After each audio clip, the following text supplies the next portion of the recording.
Good evening. Thank you for being with me. I continue with Blues and the Poetic Spirit, page 136. This topic is crime.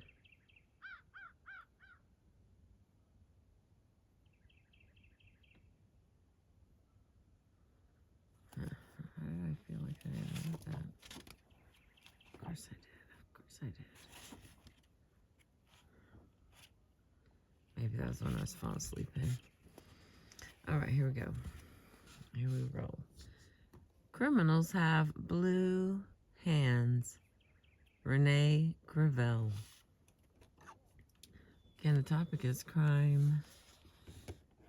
In the preceding pages, we have recounted the blues singer's critique of certain repressive institutions, but this critique often goes even further and frequently enjoys highly imaginative detours. A number of blues lyrics, for example, must be considered deliberate repudiations of law and order, and even outright celebrations of crime. I didn't build this world, but I sure can tear it down. That's by Pleasant Joe, line out of a song called Sawmill Man Blues.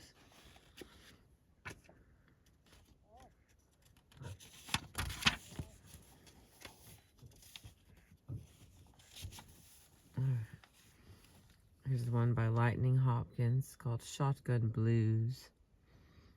Yes, you know my mama told me the day that I left her door. She said, "You're gonna have bad luck, son, and I don't care where you go." I said, "Just bring me my shotgun. Boys, you can bring just 1 or 2 shells. Yes, if I don't get some competition, you know it's gonna be trouble here." Let us note in passing that many blues singers, among them Lightning Hopkins, Booker White, Hogman Maxey, and Robert Pete Williams, have served time in prison. Every detail of the horror of prison life, a horror multiplied 1,000-fold for poor blacks in the South, is powerfully chronicled in the blues. Okay. Judge, give me life this morning down on Parchman Farm. Judge, give me life this morning down on Parchman Farms. I would hate it so bad, but I left my wife in moaning. I wouldn't hate it so bad, but I left my wife in moan. Okay, I'm down on Old Parchment Farm and sure want to go back home. I am down on Old Parchment Farm and sure want to go back home. But I hope someday I will overcome. That is by Booker White, called Parchment Farm Blues. Here's the next one. Now it's 1893. I got arrested off of Beale Street. I went for the judge. I said, "Judge, what is my fine?" $100 fine and 11.29. Now, look here, Judge. Can't you hold up off that fine? He said, "Go ahead on inward, and ain't no great long line." Memphis Jug Band, Snitchin' Gambler Blues. And the next. You see my mama? Tell her for me I got lifetime in prison I'll never go free. I hate to hear that big bell ring. I hate to hear that big bell ring. So many years in prison, hobbled down with ball and chain. You oughta been in prison. Big Brassos, the year 1904. You oughta been in prison, Big Brassos, the year 1904. See a dead man layin' on every turn row. Smoky Hog, and that was the Penitentiary Blues. Penitentiary Blues. There we go. Oh my goodness. Okay, but poetry is itself a crime within the framework of bourgeoisie Christian values. And for this reason, the blues songs that glorify crime, retain a special quality of enticement. For in certain conditions, the working class, criminal, embodies sentiments and inclinations which are primitively but fundamentally revolutionary. Baby Boy Warren sang, "Bring me my machine gun, bring me 2 or 3 belts of balls. Bring me my machine gun, bring me 2 or 3 belts of balls. I want to go and free my baby from behind the penitentiary walls." Again, that's Baby Boy Blues. And that the person saying it was Baby Boy Warren. Right. Last really long one on this page. Does not elementary human decency call forth our solidarity with this proclamation of emancipatory violence directed against an inhuman institution for the sake of the freedom of love? It is relatively rare, of course, and could not have been otherwise, for this radical individualism in the blues to evoke into a class consciousness. But J.B. Lanier, in his Everybody Wants to Know, a variation of his controversial Eisenhower blues, threatened the ruling class with theft and, by implication, with expropriation. Here's the song. You rich people, listen. You better listen real deep. If we poor peoples get so hungry, we're gonna get some food to eat. Well, but perhaps the most lyrically exalted defense of the criminal's anti-authoritarian concept of life was sung by Bessie Smith. Back in Black Mountain, a child will smack your face. Back in Black Mountain, a child will smack your face. Babies crying for liquor, and all the birds sing bass. Black Mountain people are bad as they can be. Black Mountain people are bad as they can be. They uses gunpowder just to sweeten their tea. On the Black Mountains, can't keep a man in jail.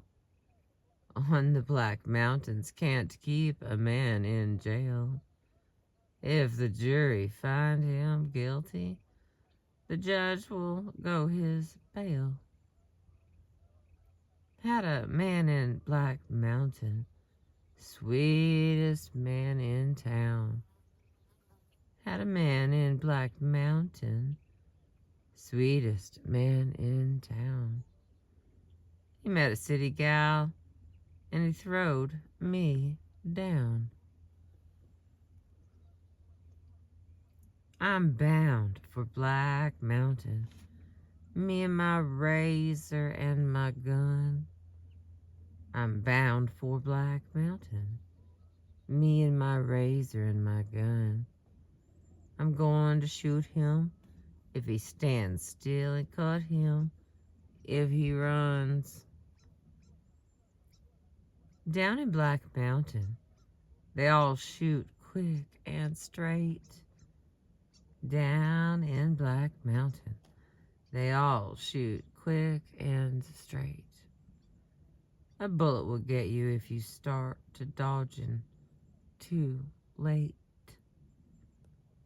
Got the devil in my soul, and I'm full of bad booze. Got the devil in my soul, and I'm full of bad booze. I'm out here for trouble. I've got the Black Mountain Blues. And again, that is Black Mountain Blues.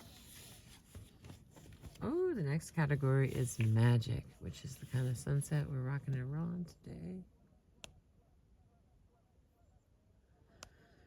Oh, I want to say I appreciate you again. Thank you for being with me. I have temporarily misplaced the cover of this book, and it keeps sliding away. So, there's a lot of smoke in the sky, so it's giving this really great orange pink. Yes, that's me taking my Velcro shoes off.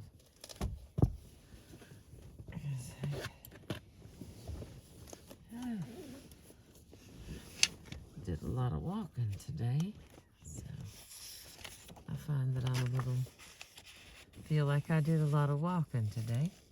All right, magic, yeehaw, here we go. Magic ceremonies, psychic exercises leading to concentration and ecstasy, the liberation of mental automatism, the simulation of morbid attitudes. Are so many means capable, through the tension they induce, of refining the vision, of enlarging the normal faculties. There are ways of approach to the realm of the marvelous. Pierre Mabille. Maybe. The chains of repression are dealt with by the blues singer in other ways as well. According to Roheim from 1930, it is by magic that man takes the offensive against the world at large. And in the blues, we encounter an insistence on the power of magic. Excuse me, Lord.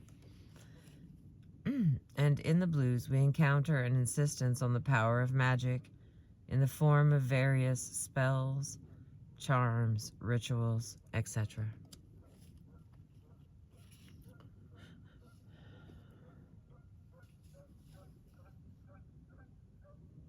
She had a red flannel rag, talking about who doing poor me.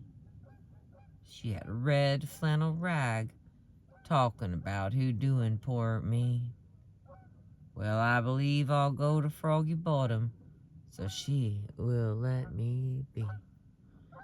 That was Alex Moore going back to Froggy Bottom. It must be emphasized that despite a problem common... Alright, we're down. It must be emphasized that despite a probable common origin, magic and religion are fundamentally dissimilar. The differences are especially evident when the religion in question is Catholicism or another form of Christianity. The surrealist Benjamin Perret, how about that? 1943, in discussing the evolution of myth as well as the evolution of religion from magic, has said, innumerable generations have added the diamonds they discovered as well as the dull metal they mistook for gold. For Perret, Christ is the dull metal. He continues, while it is true that poetry grows in the rich earth of magic, the pestilential mimeos of religion rise from the same ground and poison poetry. Perret then relates the myth of the great poetic exuberance of certain tribes in their lack of moral precepts. On the other hand, more evolved people see their myths lose their poetic brilliance while multiplying their moral restrictions. Alienation and religious morality are the enemies of poetry and desire. Through magic, the rational and the irrational, the subjective and objective, become whole again, poetically prefiguring the dialectical resolution of all the dualisms rooted in class society. Poetry is created by the destruction of the barrier that separates the wish from its fulfillment, the dream from waking life. The blues songs of magic and superstition compel our attention through their links with poetic activity.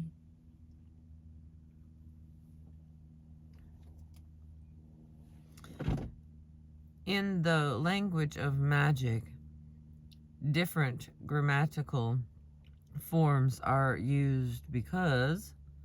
the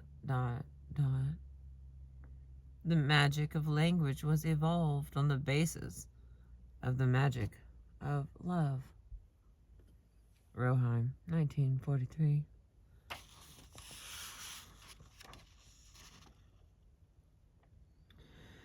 Here we go, Muddy Waters song.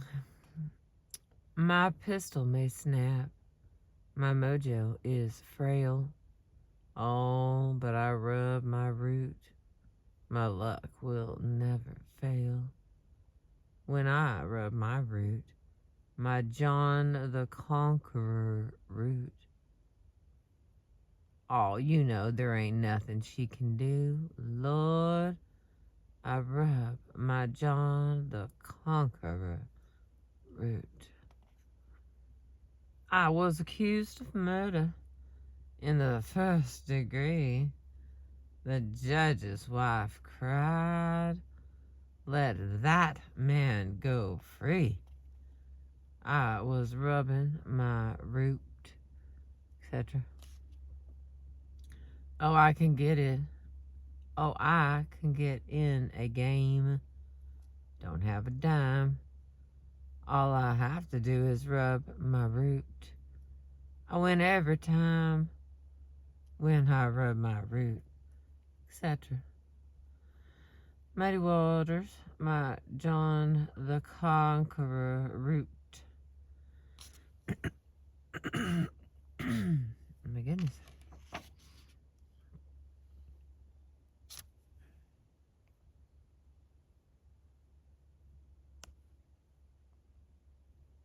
There we go. The revelation of the often unconscious meaning of such lucky objects like John the Conqueror root, which equals penis, is but the revelation of desire. Often magic is called on when frustration threatens desire. Here's some lines. I'm going to Louisiana. Get me a mojo hand. I'm going to Louisiana. Get me a mojo hand. I'm gonna fix my woman so she can't have no other man. That's Lightning Hopkins as Mojo Hand. The next one. They say it's bad luck when you see a black cat cross the street. They say it's bad luck when you see a black cat cross the street. Ah, the black cat must have slept in my bed. Ooh, Lord, the black snake must have crawled across my feet. That's Big Bill Brunsey. Bad luck, man. Smell fire. Or smoke. There we go. Smell smoke, not fire.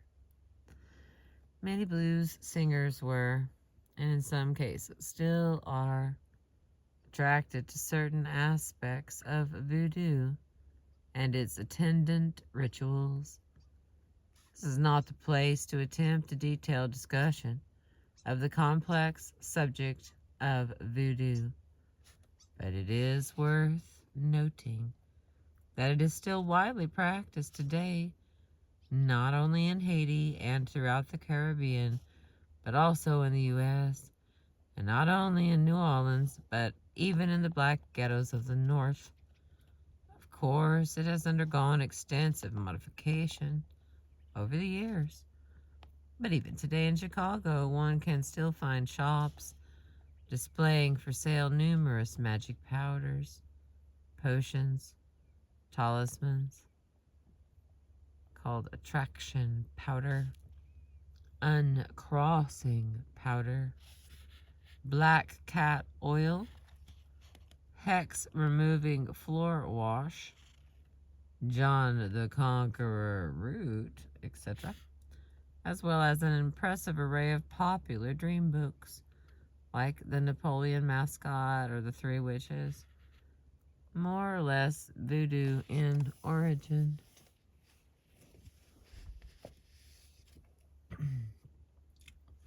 Several scholarly studies of voodoo can be recommended by like Rigaud 1970, Deering 1952, Talent 1946, Matro 1972, and Oliver 1960. His briefly surveyed voodoo traces in the blues, the most stimulating suggestions toward a fundamentally new interpretation of voodoo, however, have not come from traditional anthropologists or scholars, but rather from poets and painters. Above all, the surrealists. André Breton was able to witness voodoo rites in Haiti, a rare privilege for whites. His deep appreciation of their significance was clearly derived from his poetic affinity with the mental processes involved.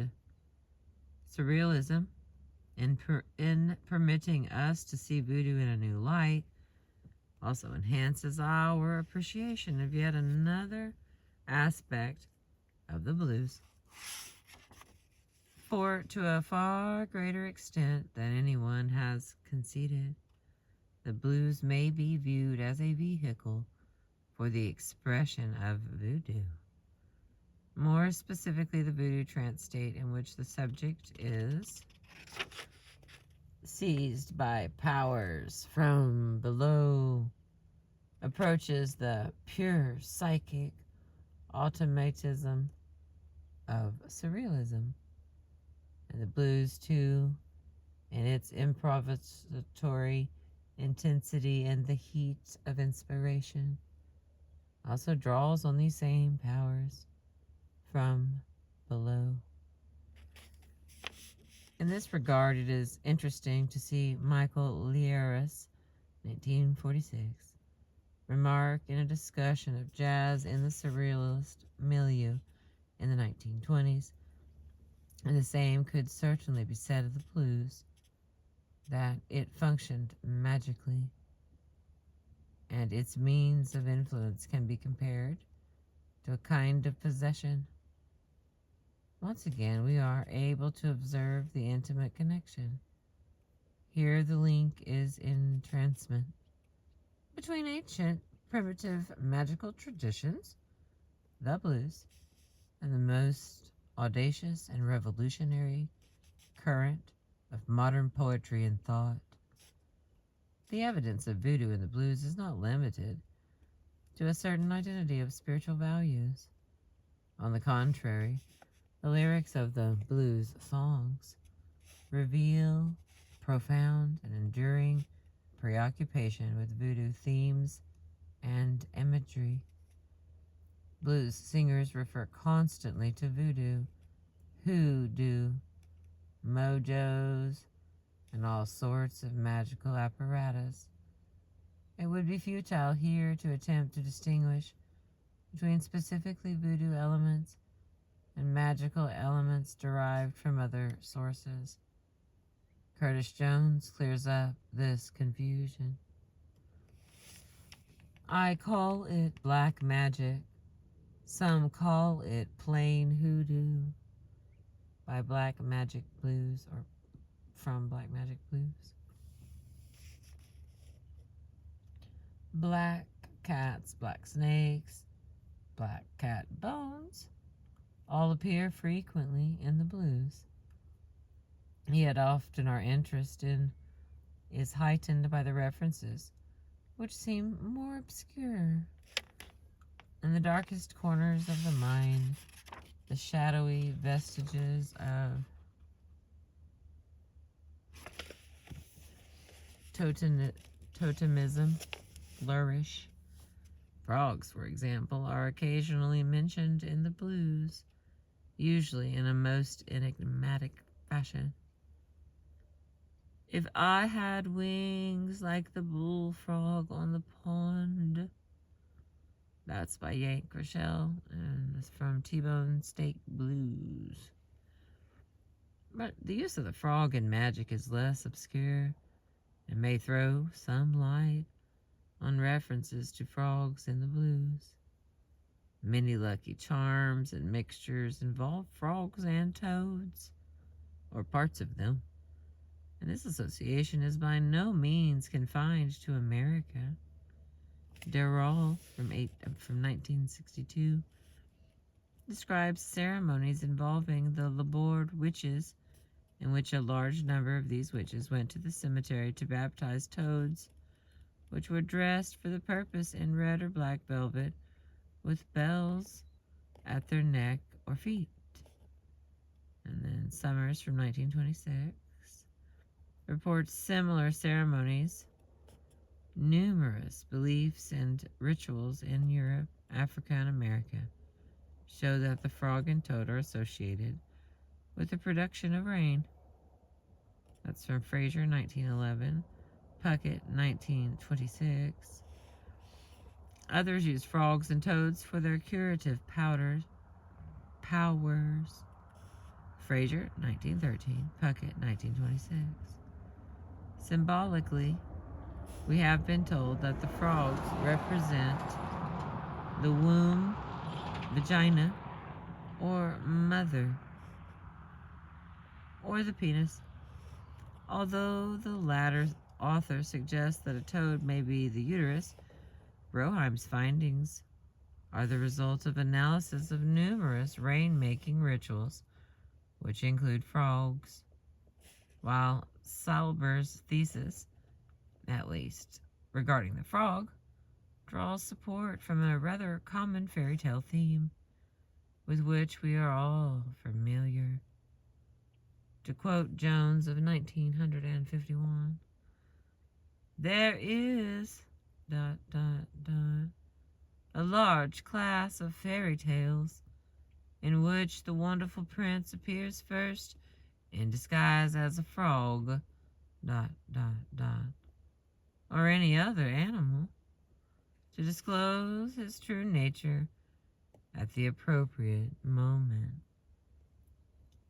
Ricklin has clearly shown how the gradual overcoming of the resistance to sexuality is represented by the releasing from the spell in these stories, the release from guilt and disgust.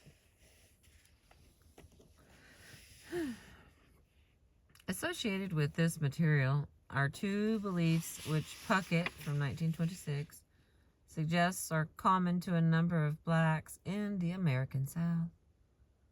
The devil may appear as a toad, and a toad in the house means death, notwithstanding the distinction between frogs and toads, which may or may not find their way into the various rituals involving them. These two beliefs may throw some light on some of the blues lines, which refer to frogs and which now, until now, have appeared quite puzzling. If unconsciously the frog may represent the penis or the womb, the vagina or the mother, and if a frog may consciously represent the devil or death, the following extracts lose none of their remarkability by only some of their enigmatic status. Here we go. Have you ever woke up with them bullfrogs on your mind?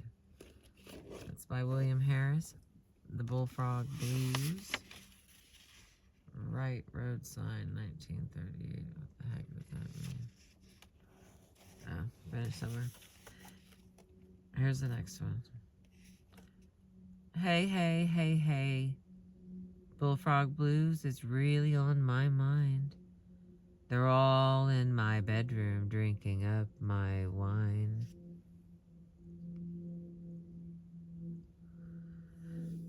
Hey, pretty papa. Hey, pretty papa. I can't stand these bullfrog blues no more. They're all in my cabinets, hopping all over my clothes. I woke up this morning to make a fire in my stove. I woke up this morning to make a fire in my stove. Bullfrogs in my breakfast, making their jelly roll. Hey, Mr. Bullfrog, I'm gonna tell you all. I can't stand your jelly roll in here. You can go out in the backyard. I'll make a pallet there. I will make you a pallet so you can jelly roll. I will make you a pallet so you can jelly roll. And you can cook my breakfast right on my brand new stove. That was by Jenny Pope, and it was the Bullfrog Blues. In this last song, there even seems to be a parallel to the fairy story mentioned by Jones. What is first rejected as undesirable, I can't stand it, is in the last verse welcomed. You can cook my breakfast right on my brand new stove. In the last three verses, the sexual significance of the frog is unmistakable. In other songs, the frog is obviously an image for the male or the penis, as in J.T. Smith's Hoppin' Toad Blues. Oh, Lordy, here we go. I'll hop down in your basement. Don't mean to harm a single soul. I'll hop down in your basement. Don't mean to harm a single soul. I'll shake all of your ashes and shovel you in some brand new coal. I don't have no friends. By myself, I'm always on the road. I don't have no friends. By myself, I'm always on the road. Just let me hop you one last time, Mama, and you'll keep me for your little toad. Mama, would you let poor little old toad frog dive down in your water pond? Mama, would you let a poor little old toad frog dive down in your water pond? I'll dive down and come right out, and I won't stay in your water long. Mama, don't you know one thing? Your water tank is just deep enough. Mama, don't you know one thing? Your water tank is just deep enough. I can dive down to the bottom, take my time, and tread right back up.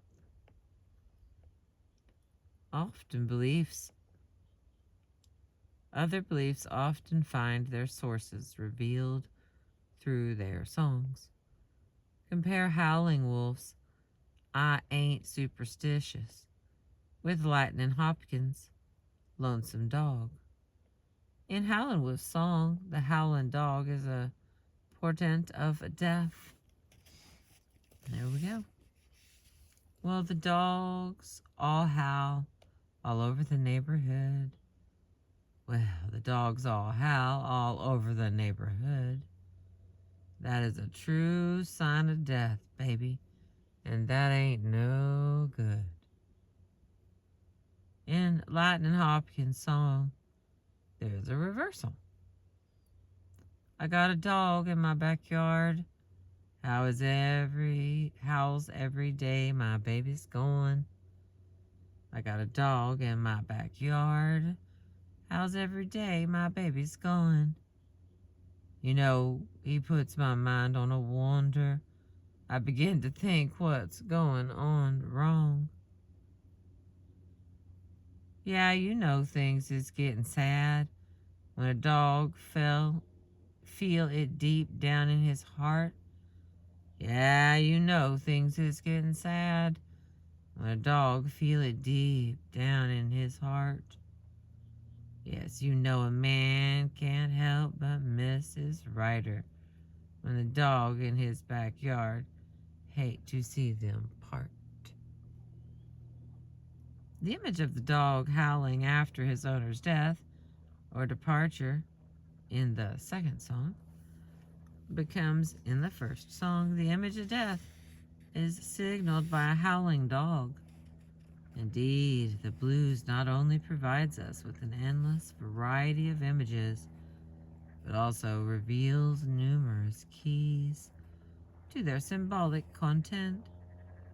The next chapter will be devoted to a discussion of these symbols and images, as well as their meanings. For now, we have only to add that power of poetry rests not on its analysability, but on its power to convulse, to invoke desire, to supersede conventional concepts of reality, to liberate the capacity for fantasy, to set free the images of magic and desire. All right, here's another song. Page away. I don't want my rooster crowing after the sun goes down. I don't want my rooster crowing after the sun goes down. Don't bring peanuts in my house. It will make a coffin turn around. I don't want nobody to put their bare hands on my head. I don't want nobody to put their bare hands on my head. I don't eat. Everybody's cooking. I am suspicious of my cornbread. Don't touch me with your broom. Don't let my lamp get low. Don't touch me with your broom. Don't let my lamp get low. Don't don't let the dog start to howling, 'cause somebody gotta go. Take your hat off my bed and hang it on a nail. Take your hat off my bed and hang it on a nail. If I sit down on your trunk, I'm bound to go to jail. I don't want my brother to put his bare feet in my shoes. I don't want my brother to put his bare feet in my shoes. Somebody stole my rabbit's foot, and I've got the suspicious blues. That was Jazz Gillum, The Blues What Am. Oh, so beautiful.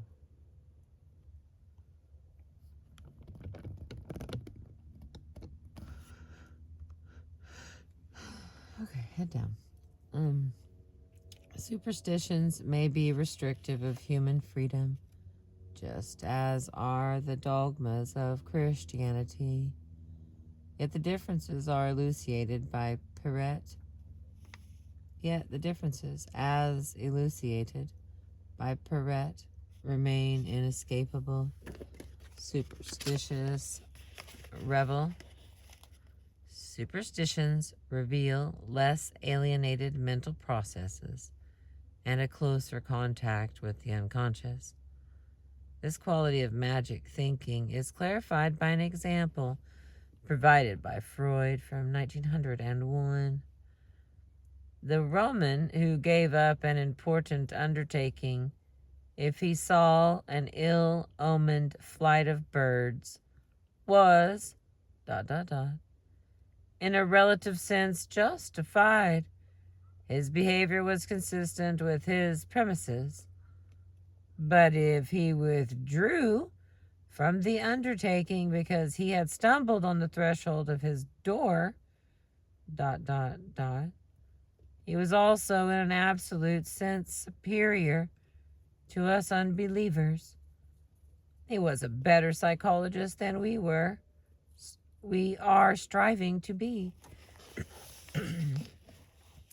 For his stumbling must have revealed to him the existence of a doubt, a countercurrent at work within him, whose force might at the moment of execution subtract from the force of his intentions. For we are only sure of complete success if all our mental forces are united in striving toward the desired goal. Excuse me, Lord.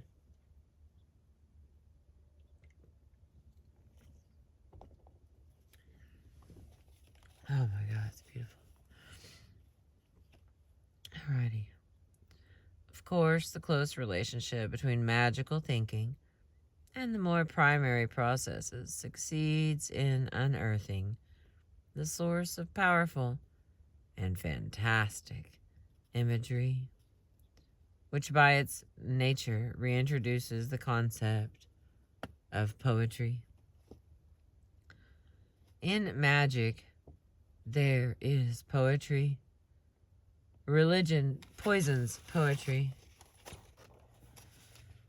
The surrealists have long argued that one exceedingly crucial task of modern poetic activity is the de-Christianization of the world.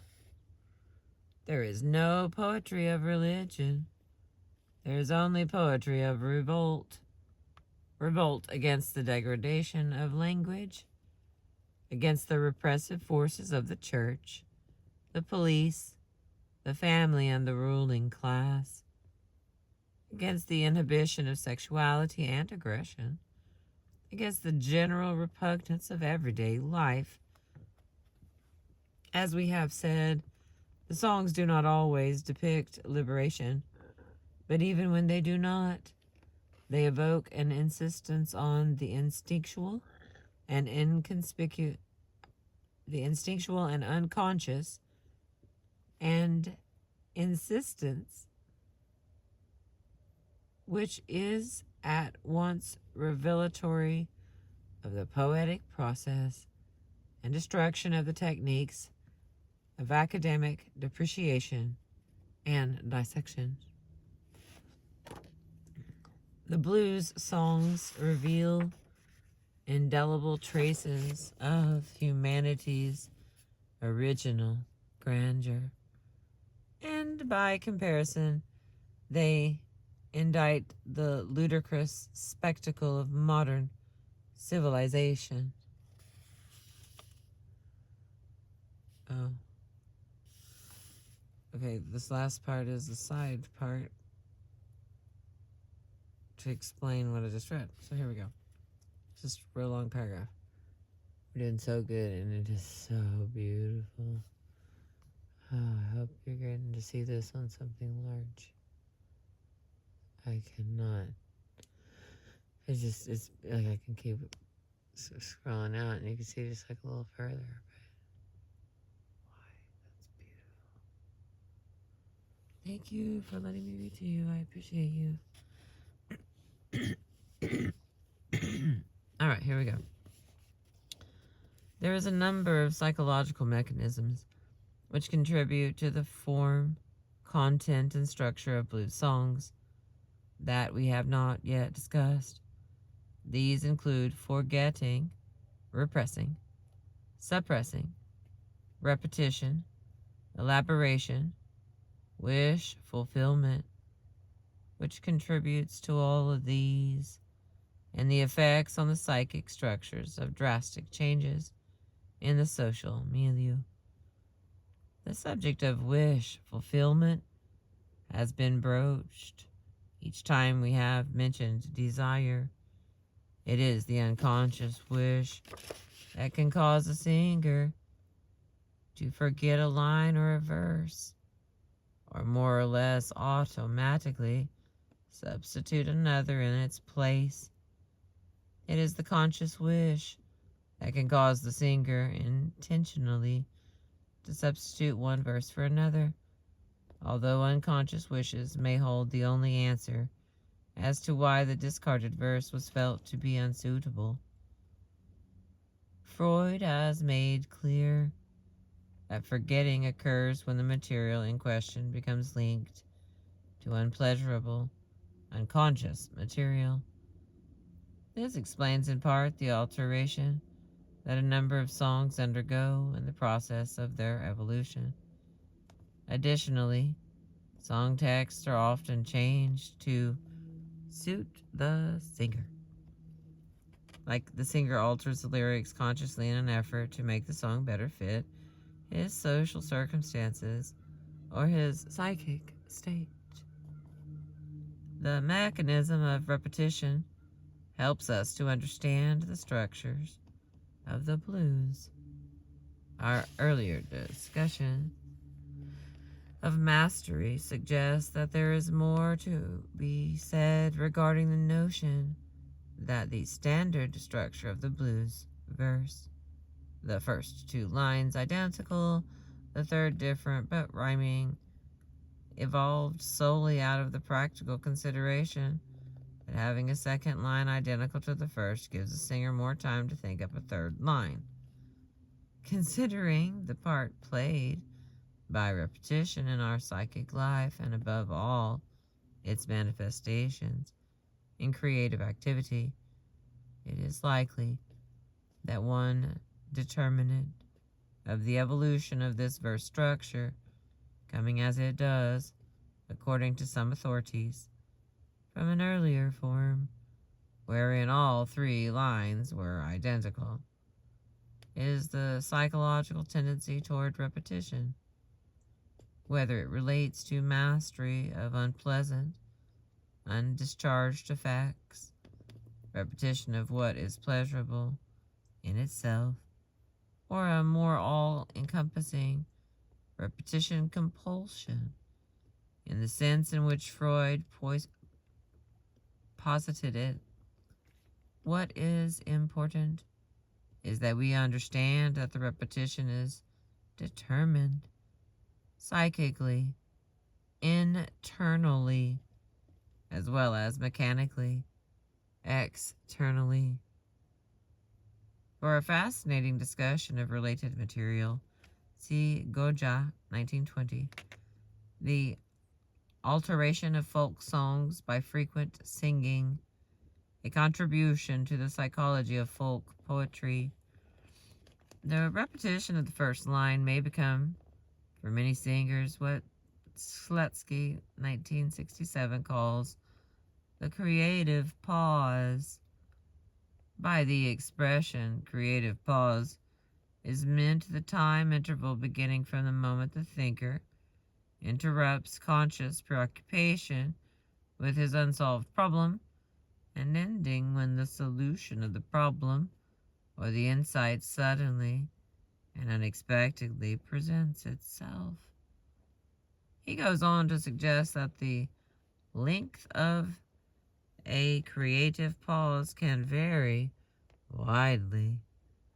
In the production of a witticism, for example, it can last a few seconds or even only for the fraction of a second, so that the occurrence of a creative pause is not observed.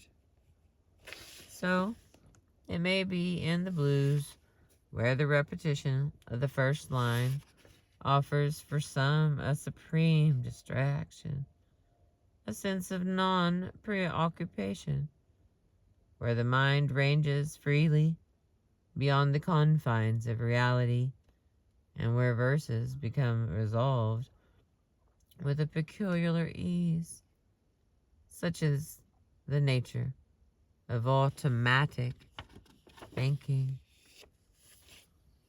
We did it, my lovelies.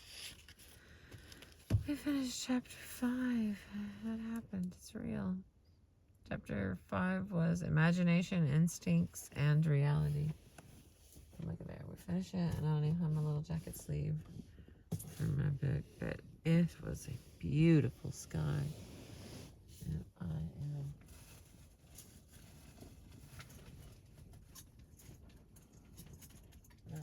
still don't have it. Not really change.